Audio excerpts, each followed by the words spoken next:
To get 100% exploration, you only need 5 things, which are the resonance beacons, sonance caskets, supply chests, blobfly, and viewpoints. This should be the only exploration guide that you'll ever need. Resonance beacons or teleport points. They are these small towers scattered throughout the map. They're usually shown in grey if you haven't interacted with them yet, but what I would recommend you guys to do is to find the resonance nexus first. So these are the bigger towers which you can't miss on the map, and you need to interact with them to unlock the map and see where everything is. Currently there are 71 resonance beacons and 11 resonance nexus, but this might change with more updates. Sonance caskets are glowing shiny cubes scattered throughout the map, which usually show up in your minimap once you're near them. There are currently 126 of these shiny cubes scattered throughout the map. They can be exchanged in Zinshu with the relic merchant. You can exchange the caskets for some really good rewards like wishes, azurites, XP materials, credits, even wave bands for your main character. So yeah, this is definitely worth gathering, and the rewards just keep on getting better. Supply chests are going to be the main source of your exploration throughout the map, and they're usually found hidden, or just do puzzles,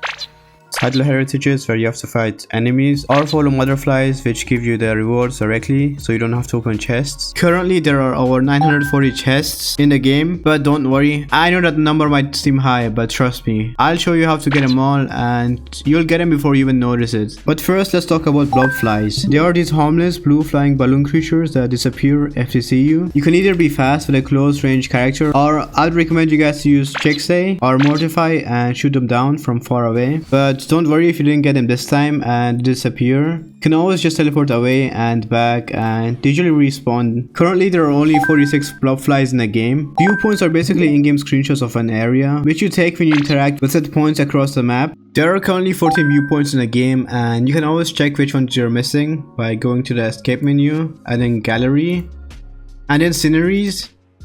And here you'll find them all. Now let's get to how you can find them all easily. So for the supply chest, you can use the loot mapper. The loot mapper is a utility you obtain once you reach level 1 with a pioneer association, and talk to the NPC there named Maki, which is pretty easy, don't worry guys. I'll show you how to get there fast. And once you get the loot mapper, you can equip it to your utility wheel. You don't have to craft it. The loot mapper scans and marks chests in a certain radius around you. You can leave the loot mapper in any area you want for as long as you want. The loot mapper has 3 charges which can be used infinitely. So basically you can mark 3 areas at once, but if you want to mark a new area, then you're gonna have to remove the marker from the first area. As for the sonance caskets, you can get a locator for those too once you hit level 3 with the pioneer associations, but I'll show you a better way to do that. Now this wouldn't really be a guide if I didn't show you how to get to level 1 and to get a loot mapper, would it? So this is where the Wuthering Waves interactive map comes in. It shows you where everything in the game is, from resources to exploration. Everything is marked here, and you can even log in to save your data across multiple devices. So this is how I would level up my exploration with the Pioneer Association. First I'll talk to the NPC and see which areas gives the most XP, or which areas I have the least explorations in, and then try to get 20% in those areas until I hit level 1. So I would just teleport to that area and try to get as many chests in that area as possible. And if I'm not sure where the chests are, then I usually click on them on the interactive map and see helpful comments from other people, and sometimes they even give you tips and tell you where the other chests are if they aren't marked on the interactive map, since this game is pretty new. So it's definitely always worth looking at, and once I find a chest I always mark it so that I don't have to like run back to this area and then search for this one chest that I'm missing because I didn't mark the rest. So yeah guys, always make sure to mark every single chest that you pick up. So yeah, just repeat this until you're level 1 and get a loot mapper. And once you do, please don't only depend on the loot mapper because it doesn't show you everything. It only shows you the chest in an open area. So I would recommend you guys to use both the loot mapper and the interactive map and mark everything, because trust me guys, I have played a lot of gacha games and I'm usually only missing like 1 or 2 chests in an area, and that's usually because I didn't mark them on the interactive map. So please don't make the same mistake that I did. And you know what they say guys, 2 sources is better than 1. And you know what's better than 2 sources? Yup,